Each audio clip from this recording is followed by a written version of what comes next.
തെളിഞ്ഞ വിളക്കും നന്മയുള്ള മനസ്സും ഒരുപോലെയാണ്. രണ്ടും വെളിച്ചം പകർന്നുകൊണ്ടിരിക്കും.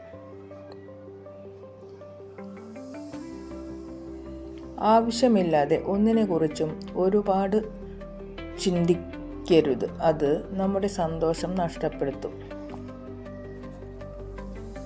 ബന്ധങ്ങൾ അത് ദൈവത്തിൻ്റെ അനുഗ്രഹമാണ്. അത് കാത്തു സൂക്ഷിക്കുക നമ്മുടെ കടമയാണ്.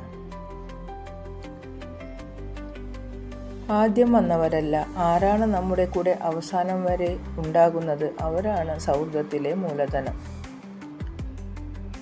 നമ്മുടെ വാക്കുകളും പ്രവൃത്തികളും ഒരിക്കലും മറ്റുള്ളവരെ വേദനിപ്പിക്കുന്നില്ലല്ലോ എന്ന് നാം ശ്രദ്ധിക്കണം.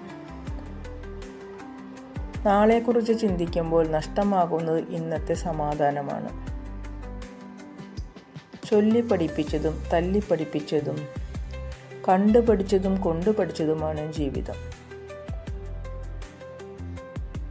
ചിരിച്ചുകൊണ്ട് ജീവിച്ചാലും കരഞ്ഞുകൊണ്ട് ജീവിച്ചാലും ജീവിതം ഒന്നേയുള്ളൂ. അതുകൊണ്ട് ആരെയും നോവിക്കാതെ വെറുപ്പിക്കാതെ ഉള്ള കാലം സന്തോഷത്തോടെ ജീവിക്കണം. നാളത്തെ പ്രഭാതം സന്തോഷം നിറഞ്ഞതാവട്ടെ.